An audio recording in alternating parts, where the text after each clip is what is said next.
30 Action News starts now with breaking news. Former President Donald Trump was injured after an assassination attempt at his rally in Pennsylvania. Trump was swarmed by Secret Service agents and rushed off the stage after being grazed by a bullet. Trump was in the middle of delivering his rally speech, turned toward the right, grabbing the ear which was hit as the sound of multiple gunshots suddenly rang out. The shooter is dead after firing from a roof near the rally site, which officials say was outside the security perimeter. The FBI has identified that gunman as 20-year-old Thomas Matthew Crooks of Bethel Park, Pennsylvania. An attendee was killed by the gunfire and 2 others were critically injured. Good evening and thank you for joining us for Action News Live at 11. I'm Alec Nolan in for Nick Garcia. Former President Trump has said he is fine and safe after the terrifying shooting. ABC's Perry Russum is following the developing details on this assassination attempt. Former President Trump arriving in New Jersey, walking down the stairs of his plane hours after what the FBI is calling an assassination attempt. The Secret Service says a shooter fired multiple shots toward the stage from an elevated position outside the rally venue in Butler County, Pennsylvania, north of Pittsburgh. The Secret Service says their team neutralized the shooter, who is now dead. Officials holding a briefing hours after the shooting. This evening we had what we're calling an assassination attempt against our former president, Donald Trump. And at this time, we are not prepared to identify who the shooter is. Law enforcement sources tell ABC News the shooter fired as many as 8 rounds using an AR-style rifle from a rooftop 200 to 300 yards away. Tonight, Trump releasing a statement that reads in part, "I was shot with a bullet that pierced the upper part of my right ear. I knew immediately that something was wrong and that I heard a whizzing sound, shots, and immediately felt the bullet ripping through the skin." First you think like maybe firecrackers, but it continued, and then somebody yelled, "Get down." We got down, and we huddled, and we started praying. The shooting happening minutes into Trump's rally. Trump on stage reaching for his right ear, then apparently ducking behind the podium. Secret Service agents rushing the former president. Moments later, Trump taken to his feet with blood on his right ear. Trump waving a fist in the air as he's led off the stage surrounded by Secret Service agents. This is happening ahead of a major week for Trump, the Republican National Convention in Milwaukee. There's no place in America for this kind of violence. It's sick. It's sick. It's one of the reasons why we have to unite this country. We cannot allow for this to be happening. We cannot be like this. We cannot condone this. The attack on the former president is sending shockwaves across the globe, and Central California's political leaders are responding. Action News reporter Anna Torrea joins us at the live desk, where she has the reaction from both Republicans and Democrats. Alec, local political leaders say what happened at that rally in Pennsylvania is heartbreaking. Both Central Californian Democrats and Republicans agree the attack on the former president is not something that should happen in our country. Secret Service agents rushed and swarmed to protect former President Donald Trump after gunshots went off during a rally in Pennsylvania. Behind him, terrified Trump supporters ducked. Once agents had secured the former president, his supporters chanted in the back.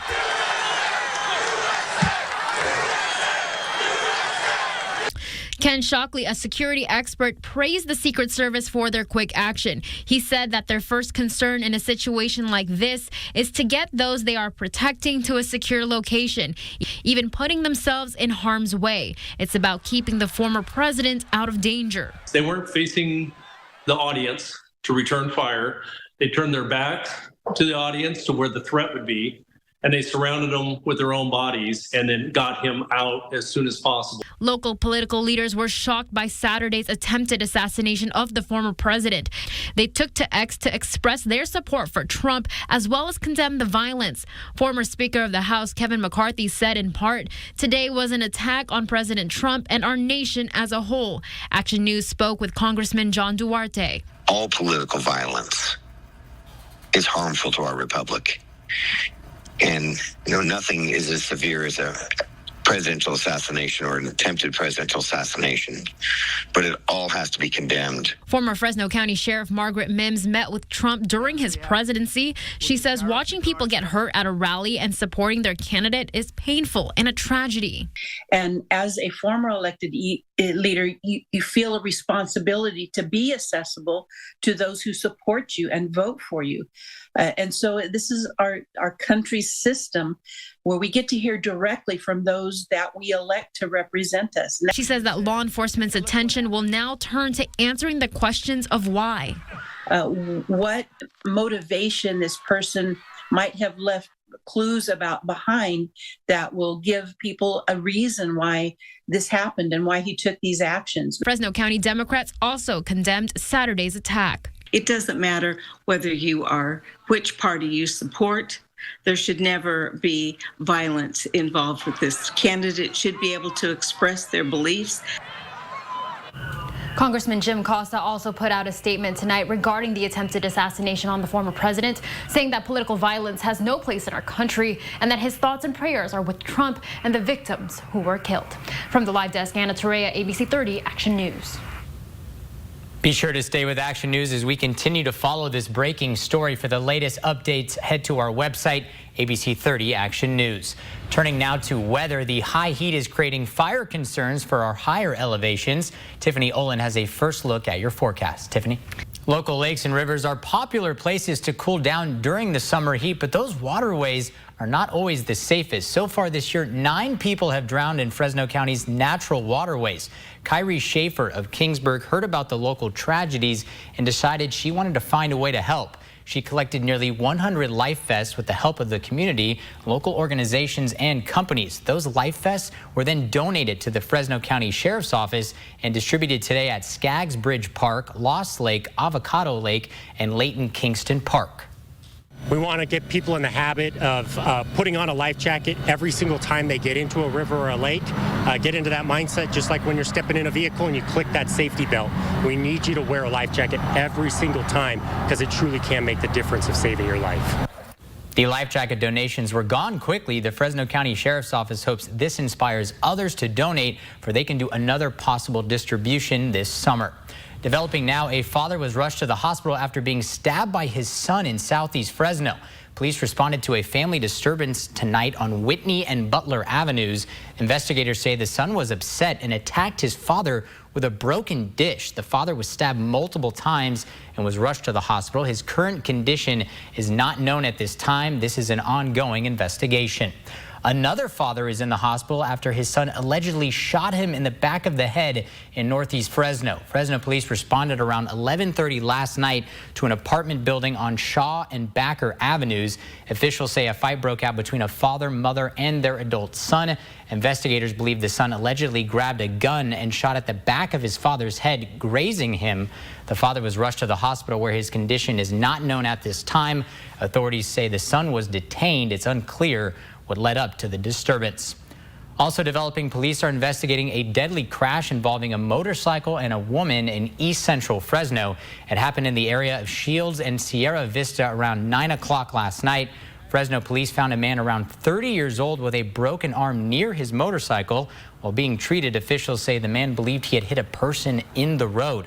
Officers later found a woman around 40 years old in the roadway. She was rushed to the hospital where she died.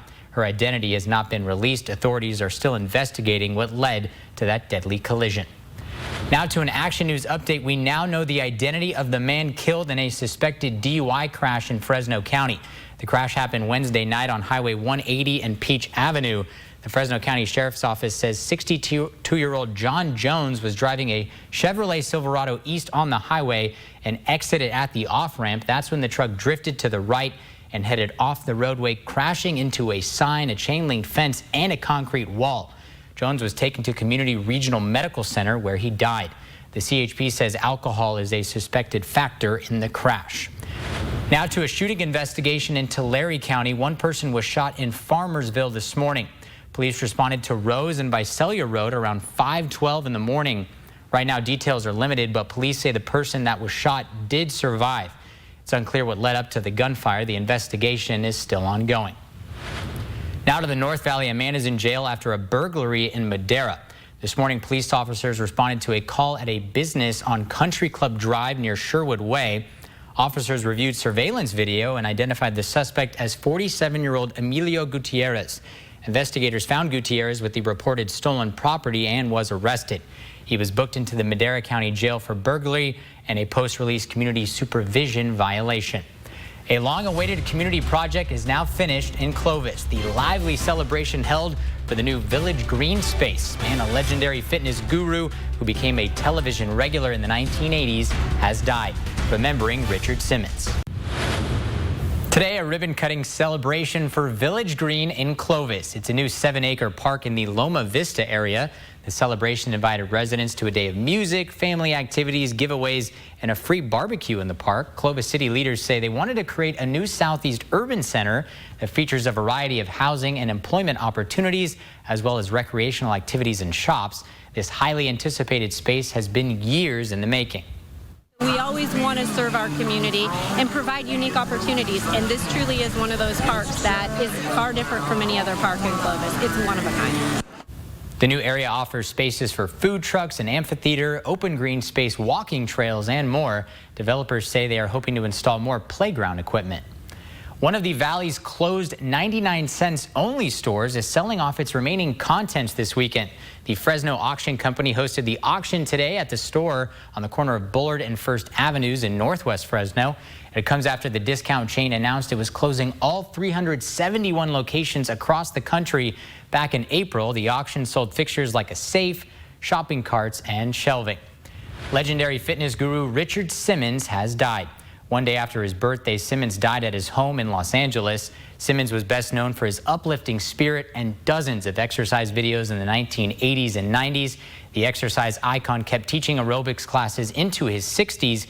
He did eventually pull away from the spotlight in 2014 after a knee injury. He was 76 years old. There could possibly be thunderstorms and showers in the Sierra. Tiffany Olin is also tracking the fire weather warnings in your full forecast. Welcome back. Tiffany Olin joins us now, and we've been hot. But we did get some cloud cover today. Is that helping at all? Not really. It's just making us a bit muggy, and we still have somewhat low humidity levels out in the Sierra, and that's really affecting our fire danger. We still have plenty of that, as well as an excessive heat. It is hot. The pride of Merced, former Bulldog turned Steelers linebacker David Perales held his first annual football camp. Plus, Clovis East alum Bryson DeChambeau responds to the Trump shooting. We'll show you what the two-time U.S. Open champ had to say following the attack.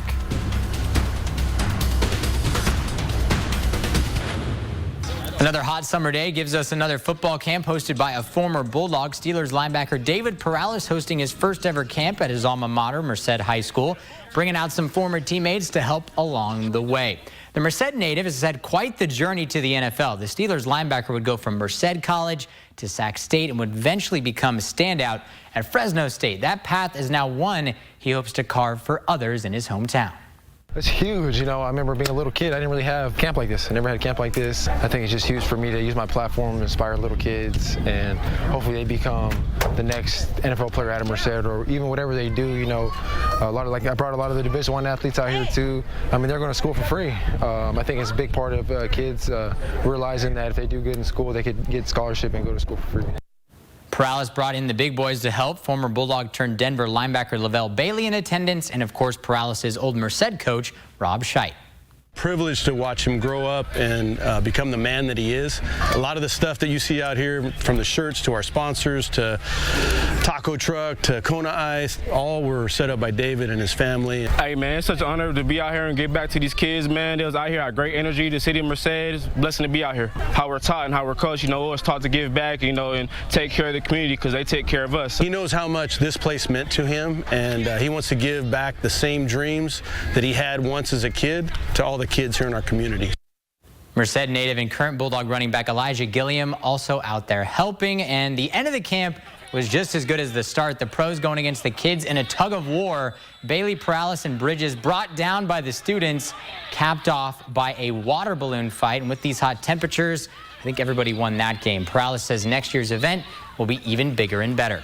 Yankees on the road in Baltimore. Juan Soto just sent one over the wall in the 5th. Aaron Judge joins the party. The former Diamond Dog launches his league-leading 34th home run. Orioles finally lose the series against the AL East. New York on top 6-1. Shohei Ohtani, the only man that trails Judge in home runs, cuts into that lead in the 5th, his 29th on the year. Career home run number 200 but the Dodgers choke in Detroit. Tigers score 7 runs in the final 2 innings. Gio Urshela caps it off with a 2-run walk-off home run. Tigers complete the comeback in the 10th, 11-9. Giants playing host to the Twins. San Francisco down 2-1 in the 5th. Elliot Ramos off the mound and through the middle. Jorge Soler in to score. We are tied at 2. Carlos Santana responds in the 6th. That ball hugs down the line. G-men fall 4-2. Following the assassination attempt on former President Donald Trump, Clovis East alum Bryson DeChambeau took to social media to condemn the actions. Over the years, Bryson has formed a relationship with Trump, even celebrating with his son Eric after his 2nd U.S. Open win last month. Shortly after the shooting, Bryson took to X saying, quote, "Violence deserves no place in this world," praying for President Trump and his family, wishing for a speedy recovery. The gunman involved in the assassination attempt of Donald Trump has been identified. The deadly gunfire that erupted at a campaign rally, injuring the former president. Former President Donald Trump injured after an assassination attempt at his rally in Pennsylvania. Trump was sworn by Secret Service agents and rushed off the stage after being shot in the ear. Trump was in the middle of delivering his rally speech, turned toward the right, grabbing his ear, which was grazed by a bullet as the sound of multiple gunshots suddenly rang out. The shooter, identified as 20-year-old Thomas Matthew Crooks, is dead after firing from a roof near the rally site, which officials say was outside the security perimeter. An attendee was killed by the gunfire and 2 others were critically injured. Former President Trump has said he is fine and safe after the terrifying shooting. Right now, authorities are working to determine a motive. And that wraps up tonight's edition of Action News Live at 11. We will have continuing coverage of the Trump rally shooting starting tomorrow morning at 4 a.m. with a special edition of Good Morning America live coast to coast. The coverage will continue all morning with AM Live at 6, GMA at 7, AM Live at 8. After that, ABC's This Week will air a special time at 9. Remember, you can download the ABC 30 mobile app, and you can head to our website, abc30.com, as we continue to give you updates on this incident as the former president, Donald Trump, an assassination attempt at his rally in Pennsylvania. For the latest local news and weather anytime, follow us at ABC 30. Have a good night.